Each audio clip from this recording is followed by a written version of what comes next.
नमस्कार, आप सभी का हमारे चैनल श्रद्धा से भक्ति भावना में स्वागत है। आप सभी को महाशिवरात्रि की हार्दिक हार्दिक शुभकामनाएं। शास्त्रों में कहा गया है कि इस रात की गई पूजा हजारों जन्मों के पापों को शांत कर देती है और जो व्यक्ति महाशिवरात्रि की व्रत कथा श्रद्धा से सुनता है उसके जीवन के सारे दुख शिवजी समाप्त कर देते हैं। इसलिए ये कथा अंत तक जरूर सुनिए ताकि इसका उचित फल आपको मिले। तो आज सुनते हैं महाशिवरात्रि व्रत कथा।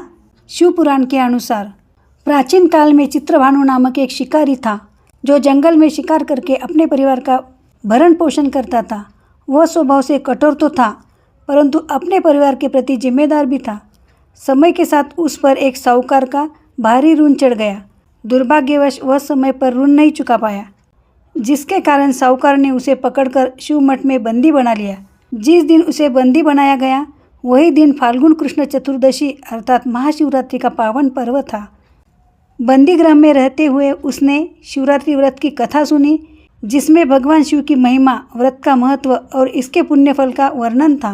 कथा सुनते सुनते उसके मन में हलचल तो हुई, किंतु वह अपने जीवन की कठोरता और परिस्थितियों में उलझा रहा। संध्या समय जब हुआ, साहूकार ने उसे बुलाया और पुनः ऋण चुकाने की बात कही। शिकारी ने कुछ समय की मोहलत मांगी और जंगल की ओर शिकार की तलाश में निकल पड़ा। बंदी गृह में दिन भर रहने के कारण वो भूखा प्यासा था। शिकार की खोज में वो काफ़ी दूर निकल गया। उसी में रात हुई, चारों ओर अंधकार छा गया। जंगली पशुओं के भय से उसने एक वृक्ष पर चढ़कर रात बिताने का निश्चय किया। संयोगवश उस वृक्ष के नीचे एक शिवलिंग स्थापित था जो सूखे बेलपत्र से ढका हुआ था। शिकारी को इसका तनिक भी ज्ञान नहीं था।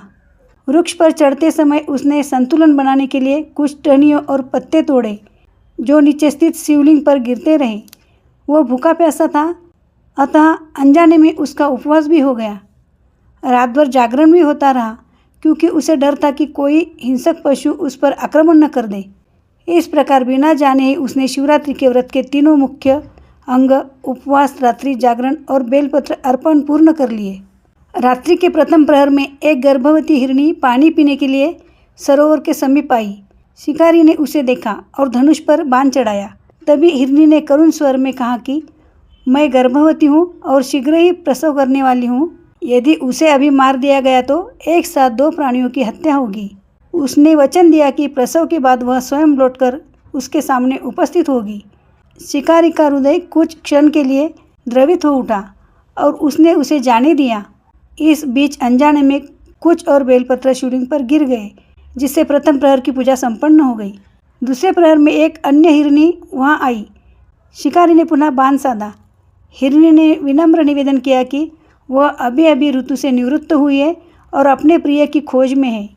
अपने पति से मिलकर वह लौट आएगी, तब वह उसका शिकार कर सकता है। शिकारी ने उसे भी जाने दिया। उसके इस दयालु निर्णय के साथ ही पुनः बेलपत्र शिवलिंग पर गिरे और दूसरे प्रहर की पूजा भी पूर्ण हो गई। तीसरे प्रहर में एक हिरनी अपने छोटे छोटे बच्चों के साथ वहां पहुंची। शिकारी ने उसे भी निशाना बनाया, परंतु उसने भी अपने बच्चों की ओर संकेत कर जीवनदान मांगा। उसने कहा कि बच्चों को सुरक्षित स्थान पर छोड़कर वह अवश्य लौट आएगी। शिकारी का मन फिर पिघल गया और उसने उसे भी छोड़ दिया। रात गहराती रही और अनजाने में बेलपत्रों का अर्पण जारी रहा। अंतिम प्रहर में एक सशक्त हिरण वहां आया। शिकारी ने सोचा कि अब तो शिकार हाथ से नहीं जाने देगा, परंतु हिरण ने शांत स्वर में कहा कि जिन तीनों हिरनियों को उसने छोड़ा है वे उसकी पत्नियां हैं। यदि वह मारा गया तो वो अपने वचन का पालन नहीं कर पाएंगी। उसने भी वचन दिया कि वह अपने परिवार सहित लौट आएगा। शिकारी ने उसकी सत्यनिष्ठा पर विश्वास कर उसे भी जाने दिया।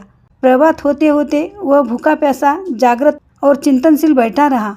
थोड़ी देर पश्चात वही हिरण और उसकी तीनों पत्नियां अपने बच्चों सहित उसके सामने उपस्थित हो गए। यह देखकर शिकारी के भीतर गहरा परिवर्तन हुआ।